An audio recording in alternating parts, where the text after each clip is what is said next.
The market's uncertain, revenue's tight, and hiring on hold. That's why results-driven companies are using Upwork to keep work moving. Go to Upwork.com today and start hiring proven freelance talent fast. No bulky overhead. No rigid long-term contracts. Just the right expert right when you need them. Work smarter and faster with Upwork. Go to Upwork.com now and find your freelance expert. That's UPWORK.com. Post a job for free and get started today. If you're a smoker or vapor, ready to make a change, you really only need one good reason. But with Zyn nicotine pouches, you'll discover many good reasons. Zyn is America's #1 nicotine pouch brand. Plus, Zyn offers a robust rewards program. There are lots of options when it comes to nicotine satisfaction, but there's only one Zyn. Check out Zyn.com/find to find Zyn at a store near you. Warning, this product contains nicotine. Nicotine is an addictive chemical.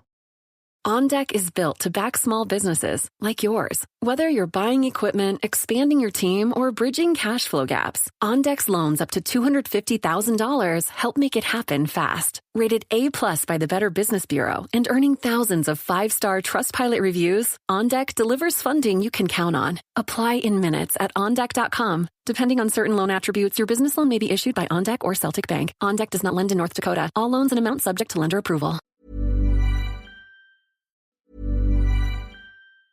The market's uncertain, revenue's tight, and hiring on hold.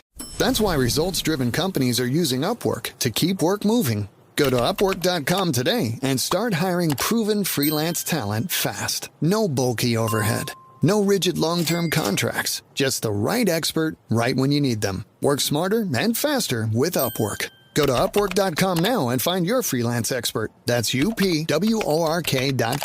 Post a job for free and get started today. If you're a smoker or vapor, ready to make a change, you really only need one good reason. But with Zyn nicotine pouches, you'll discover many good reasons. Zyn is America's #1 nicotine pouch brand. Plus, Zyn offers a robust rewards program. There are lots of options when it comes to nicotine satisfaction, but there's only one Zyn. Check out Zyn.com/find to find Zyn at a store near you. Warning, this product contains nicotine. Nicotine is an addictive chemical.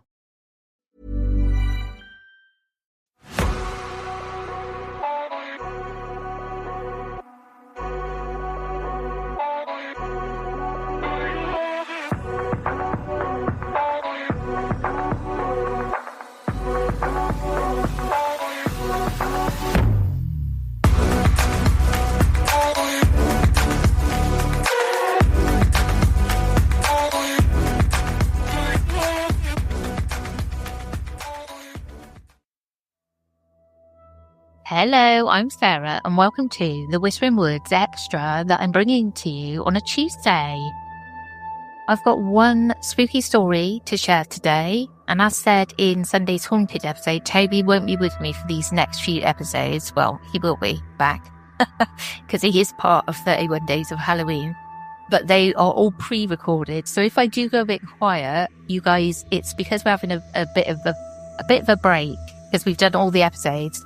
And I really want to decorate my kitchen because it's in such a mess.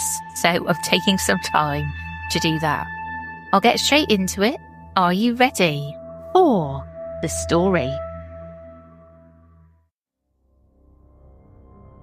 In 1962, a remote region on the western shore of Lake Victoria was gripped by a most unsettling outbreak. An epidemic of laughter that was far from joyous. It began quietly in the village of Kusasha, in what was then Tanganyika, modern-day Tanzania.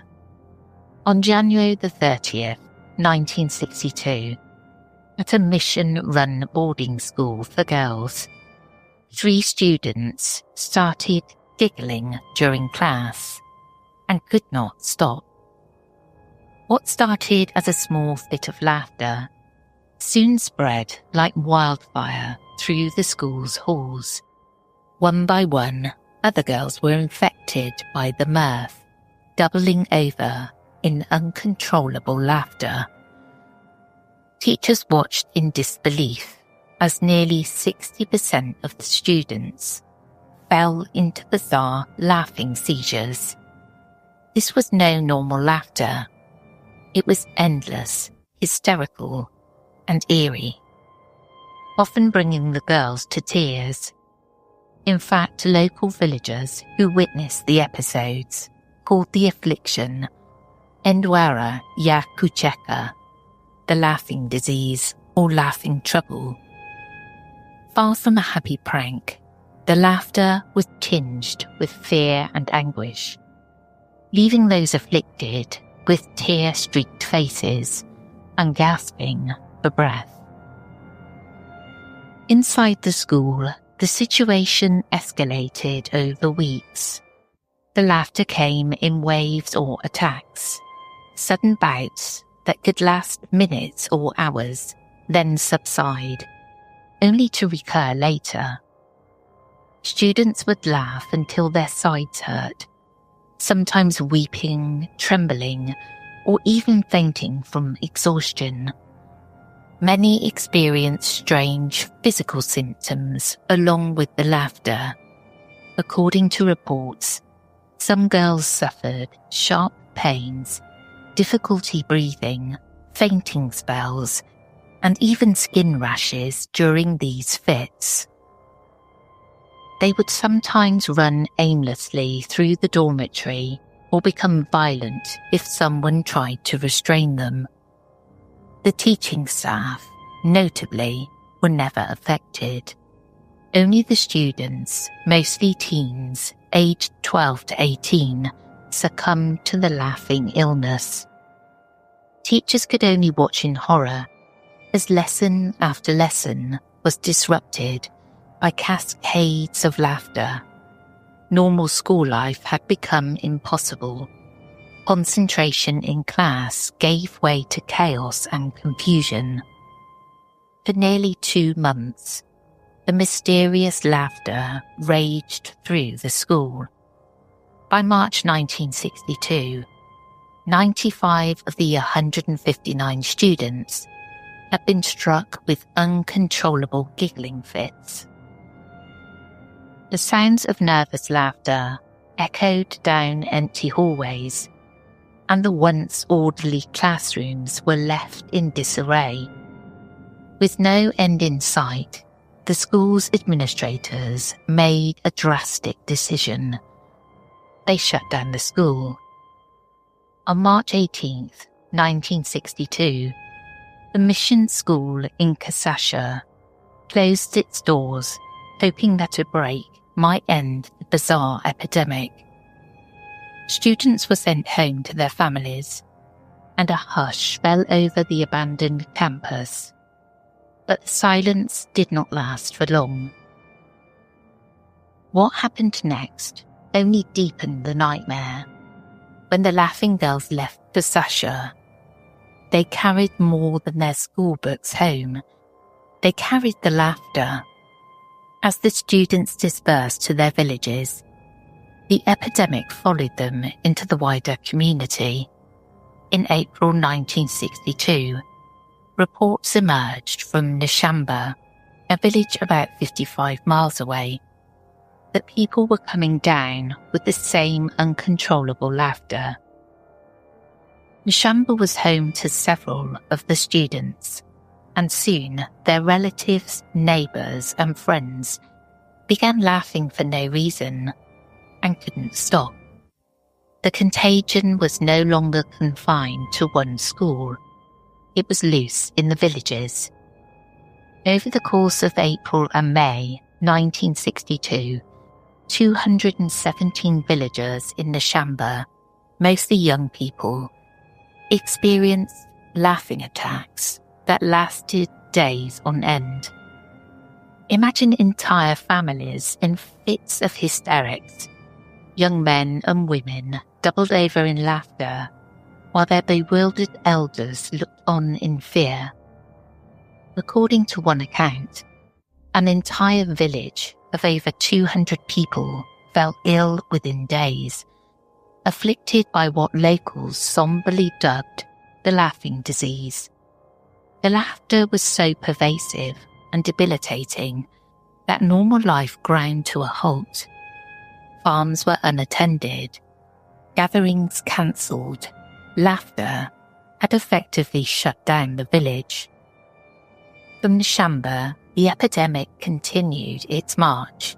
By June 1962, it struck another school, Ramasheen Girls Middle School, where 48 students were suddenly overcome with the same frightening laughter.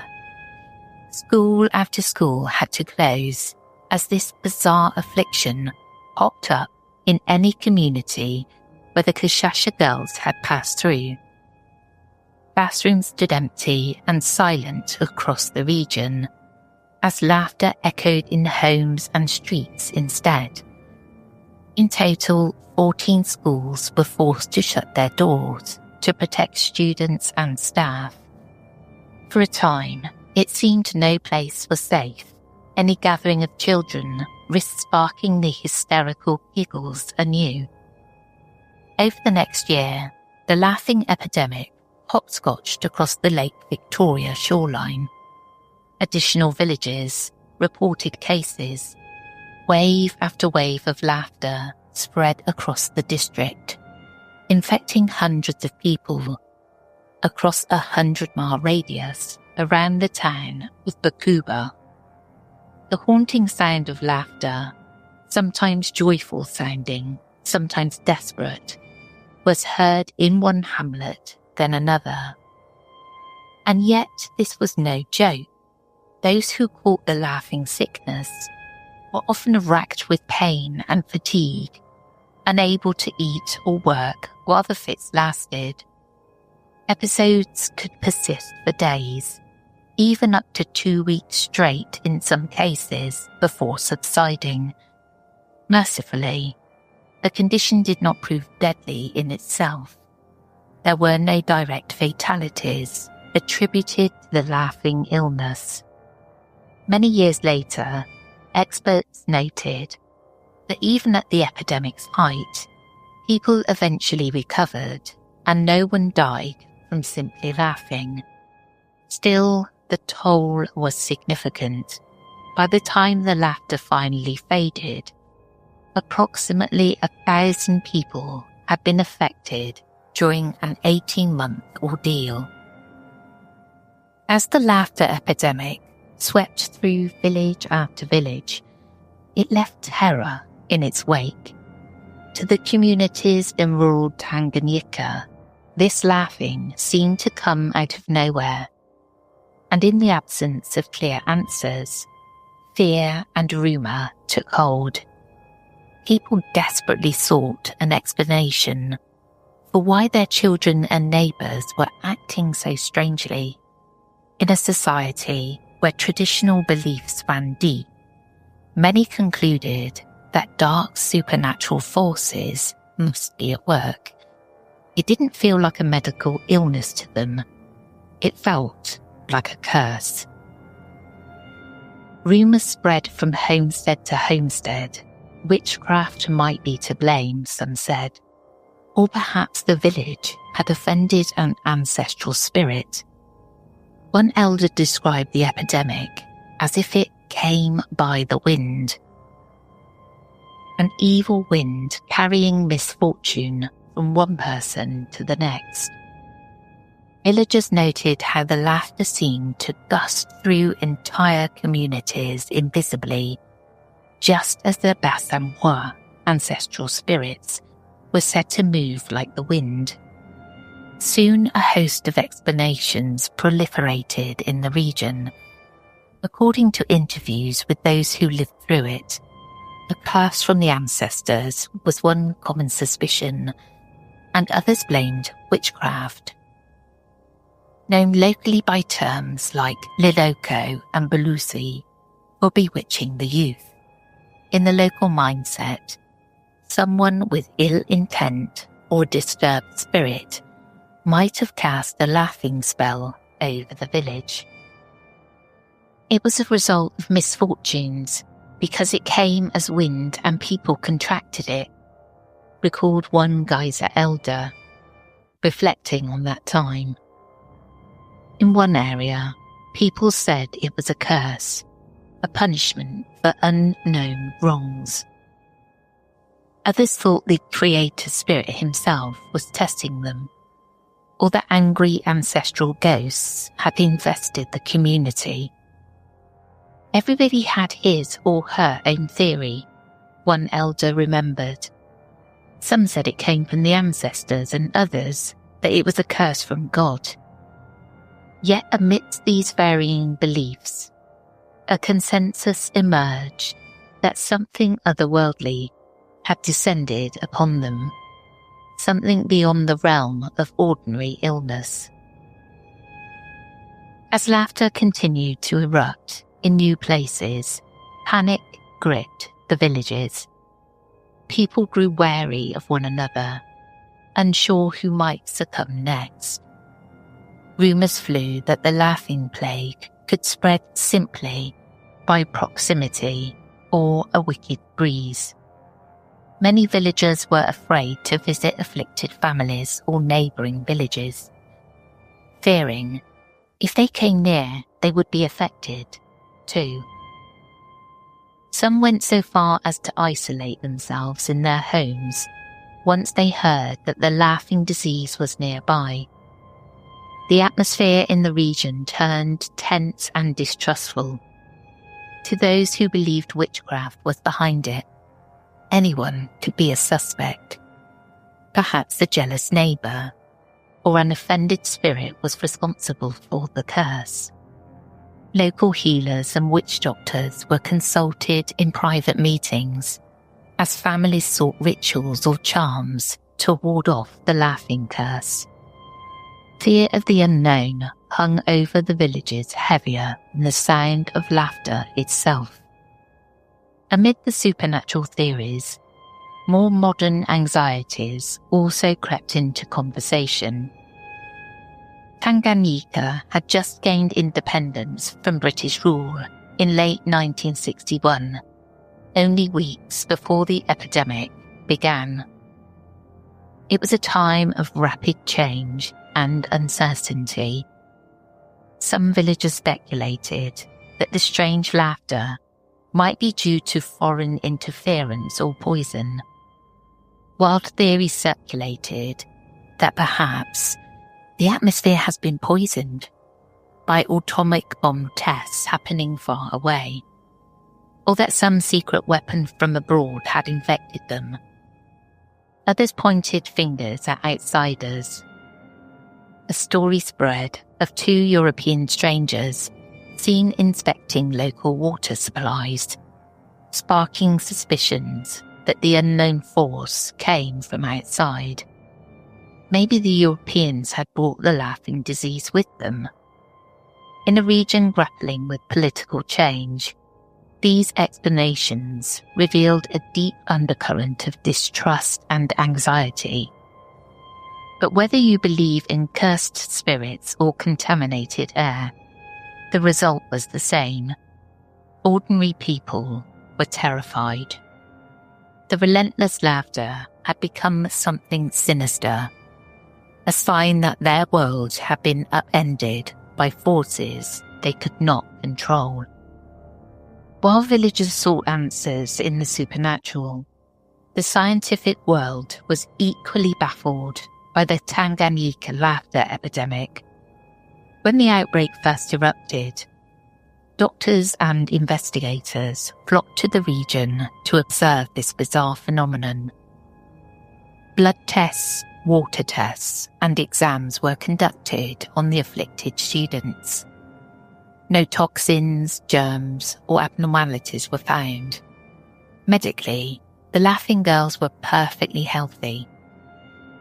With physical causes ruled out, the Tanzanian authorities and international experts eventually labelled the event as an extreme case of mass hysteria, also known as mass psychogenic illness, MPI. In essence, the laughter epidemic was viewed as a psychological contagion, a stress-induced collective reaction, rather than a disease of the body. Psychologists analysing the case theorised that the girls' laughter was a manifestation of intense stress and anxiety. The students had been under pressure, living in a strict boarding school far from home, amid the cultural upheaval of a newly independent nation. Laughter, in this interpretation, wasn't a sign of joy at all, but a cry for help from young people overwhelmed by fear and uncertainty. One researcher noted that adolescents often lack coping skills for sudden change, and that these girls may have subconsciously found a way out of their stress through shared hysterical laughter. Many of those affected were teenage girls and young women, individuals who felt powerless in a rapidly changing world. Mass psychogenic illness tends to strike such groups, providing a kind of emotional release or expression of distress that spread socially. To this day, the Tanganyika laughter epidemic of 1962 stands as one of the most astonishing examples of collective hysteria in history. In the 18 months before it finally faded, it left a mark on the communities it touched. By mid-1963, the laughter began to die down at last. Schools gradually reopened, fields were tended again. Life slowly returned to normal in the villages along Lake Victoria. Yet the memory of the laughing disease lingered like a bad dream. For those who lived through it, the sound of laughter would never be heard quite the same way again. What started with a few schoolgirls' giggles had exploded into a regional nightmare. A reminder of how fragile our grasp on normalcy can be, and how even laughter, usually the sound of happiness, can become an instrument of terror when it runs unchecked. The market's uncertain, revenue's tight, and hiring on hold. That's why results-driven companies are using Upwork to keep work moving. Go to Upwork.com today and start hiring proven freelance talent fast. No bulky overhead. No rigid long-term contracts. Just the right expert right when you need them. Work smarter and faster with Upwork. Go to Upwork.com now and find your freelance expert. That's UPWORK.com. Post a job for free and get started today. If you're a smoker or vapor, ready to make a change, you really only need one good reason. But with Zyn nicotine pouches, you'll discover many good reasons. Zyn is America's #1 nicotine pouch brand. Plus, Zyn offers a robust rewards program. There are lots of options when it comes to nicotine satisfaction. But there's only one Zyn. Check out Zyn.com/find to find Zyn at a store near you. Warning, this product contains nicotine. Nicotine is an addictive chemical.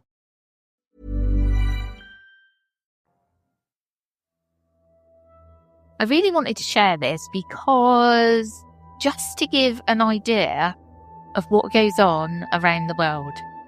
I just find it really interesting. And I know it's not necessarily paranormal, although it could be tied to witches and stuff. But that these things have happened. And, I'm just finding out about them myself through research. And I just find it remarkably interesting. So I thought I must do an episode on this. And now I know there is another case of this. I haven't looked into that one because I think it was covered on a podcast called Hysterical or something. And I'm pretty sure that one was in the USA. But I came across this one and I was like, yes, let's do it. I hope you've enjoyed. And we will catch you again tomorrow for the start of 31 days of Halloween.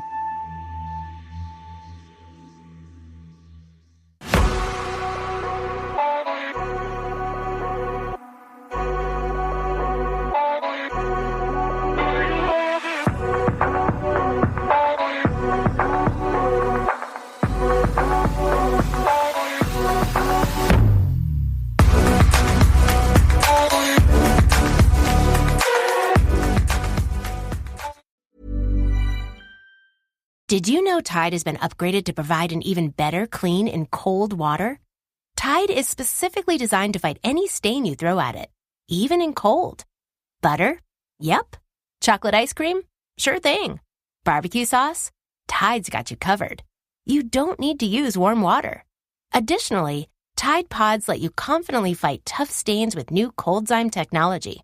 Just remember, if it's gotta be clean, it's gotta be Tide. Hi, this is Knox from the Popcast with Knox and Jamie. And maybe like us at the Popcast, you also know people who have been smokers or vapors. And Zyn is the one product it seems like everyone is talking about. Because there are many good reasons to make a change to Zyn nicotine pouches. Reasons like Zyn nicotine pouches are still America's #1 choice for smoke-free, hands-free nicotine satisfaction. And you can choose between 10 varieties, each variety available in either 3 or 6 milligrams. Check out zyn.com/find to find Zyn at a store near you. Warning, this product contains nicotine. Nicotine is an addictive chemical.